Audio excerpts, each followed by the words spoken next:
नमस्कार। आज की हमारी इस खास चर्चा में हम उन अलिखित और सदियों पुराने नियमों को डिकोड करने वाले हैं जो ऐसे माहौल में टिके रहने के लिए जरूरी होते हैं जहां सत्ता यानी पावर कुछ ही हाथों में सिमटी होती है। चाहे वो पुराने समय का कोई शाही राज दरबार हो या फिर आज के दौर का कोई बड़ा कॉर्पोरेट ऑफिस। सत्ता के खेल की अपनी एक अलग ही भाषा होती है और सच मानिए इसे गहराई से समझना हम सब के लिए बेहद जरूरी है। चलिए सीधे मुद्दे पर आते हैं। इस हाई स्टेक्स दुनिया को समझने के लिए आइए 19वीं सदी के सूडान चलते हैं। उस वक्त दारफूर में एक बड़ा ही अजीब नियम था। अगर सुल्तान शिकार करते वक्त गलती से अपने घोड़े से गिर जाता तो उसके साथ चल रहे सभी दरबारियों को भी तुरंत अपने अपने घोड़ों से नीचे गिरना पड़ता था। हैरान करने वाला है ना? लेकिन ये कोई नकल उतारना नहीं था, बल्कि अपनी जान बचाने का एक अचूक तरीका था। ये साफ दिखाता है कि सत्ता के करीब होना जितना फायदेमंद होता है उतना ही खतरनाक भी। सत्ता का ये खेल सदियों से चला आ रहा है और पूरी तरह से शाश्वत है। देखिए, आज के दौर में निरंकुश राजा महाराजा तो शायद ही कहीं बचे हों, पुरानी राजशाही लगभग खत्म हो चुकी है। लेकिन ताकतवर लोगों के इर्द गिर्द इंसान का जो व्यवहार होता है ना, उसके पीछे के मनोवैज्ञानिक नियम आज भी बिल्कुल वैसे ही हैं। पावर आज भी मौजूद है और उसे पाने या बचाए रखने के लिए खेले जाने वाले खेल भी।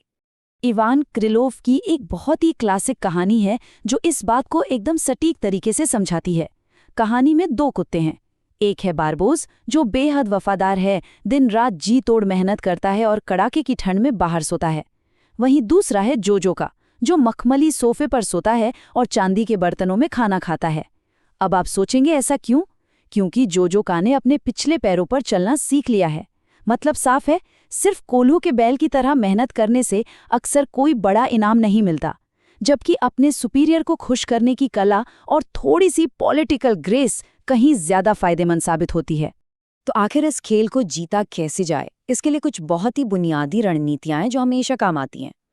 पहली बात, कभी भी अपनी अचीवमेंट्स का दिखावा मत कीजिए, डींगे तो बिल्कुल मत मारिए।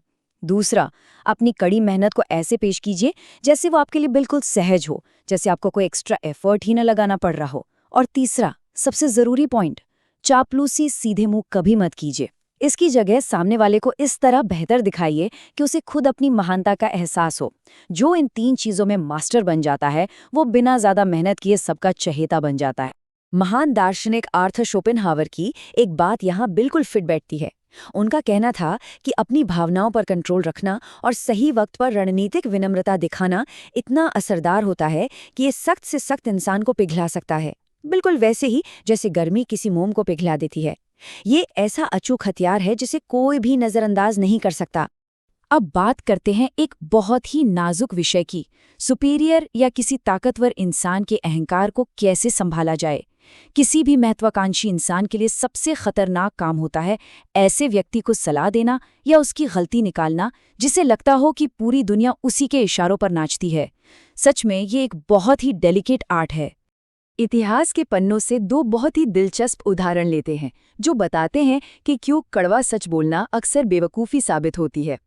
कैलिस्थनीज ने सिकंदर महान को सीधे सीधे सच बोलने की गुस्ताखी की और नतीजा, उसे मौत के घाट उतार दिया गया।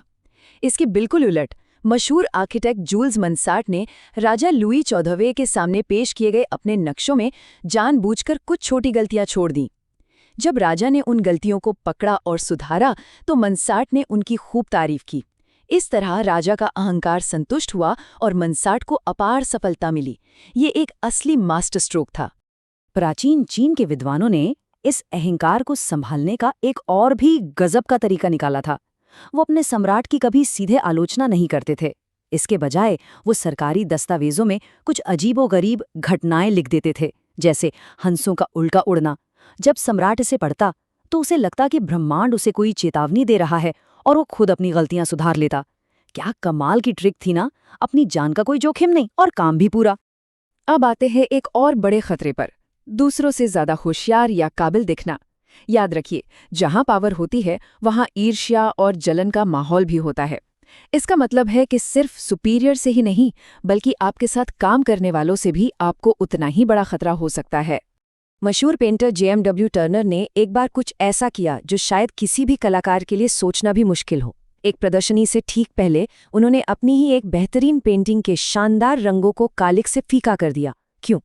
ताकि उनके सहयोगी सर थॉमस लॉरेंस की पेंटिंग उनकी तुलना में फीकी ना लगे। ये घटना साफ दिखाती है कि कभी-कभी दूसरों की ईर्ष्या और जलन से बचने के लिए अपनी ही प्रतिभा को थोड़ा सा छुपा लेना एक बेहतरीन सर्वाइवल स्ट्रैटेजी होती है। 18 ये कोई मामूली नंबर नहीं है। ये उन महीनों की गिनती है जो पुनर्जागरण काल के एक महान चित्रकार फ्रा फिलिपो लिपि ने जंजीरों में बंधक बनकर बिताए थे। लेकिन फिर क्या हुआ? उन्होंने हार नहीं मानी। उन्होंने अपनी शानदार कला का इस्तेमाल करते हुए खुद को बंदी बनाने वाले का ही एक बेहतरीन चित्र बना डाला। अपनी कला से उसकी ऐसी अप्रत्यक्ष चापलूसी की कि अंततः उन्हें आज़ादी मिल गई। इसे कहते हैं सिचुएशन को पूरी तरह से अपने फायदे में मोड़ना। लेकिन ध्यान रहे, सालों की मेहनत और कूटनीति सिर्फ एक छोटी सी गलती से मिट्टी में मिल सकती है। एक ऐसा गलत कदम जो किसी को भी सीधे आसमान से उठाकर पाताल में गिरा सकता है। आइए देखते हैं कि वे कौन सी घातक गलतियां हैं जिनसे हर हाल में बचना चाहिए। फैशन की दुनिया के बेताज बादशाह कहे जाने वाले ब्यू ब्रूमेल ने एक बार ऐसी ही एक आत्मघाती गलती की थी। उन्होंने मजाक में अपने ही संरक्षक प्रिंस ऑफ वेल्स के बढ़ते वजन पर कमेंट कर दिया और उन्हें बिग बेन कह डाला। बस फिर क्या था? इस एक छोटे से मजाक की वजह से उनका ऐसा पतन हुआ कि उन्हें अपनी बाकी की पूरी जिंदगी भयंकर गरीबी और बदहाली में बितानी पड़ी। बात एकदम साफ है, बिना मांगे अपना दायरा बढ़ाना या अपनी हदें पार करना बेहद खतरनाक है। सोचिए, एक क्राउन कीपर का सिर सिर्फ इसीलिए धड़ से अलग कर दिया गया क्योंकि उसने अपनी सीमा लांघकर राजा को कोट पहनाने की कोशिश की थी। इसी तरह लालच में आकर बेतुके बहाने बनाना या फिर किसी पावरफुल इंसान की पसंद पर सवाल उठाना, ये सब खुद अपनी कब्र खोदने वाले काम हैं। अगर कोई बड़ा अधिकारी एकदम बकवास कविता भी लिखे ना, तो टिके रहने के लिए उसकी वाहवाही ही करनी पड़ती है। अब बात करते हैं इल्यूजन यानी भ्रम पैदा करने की कला की।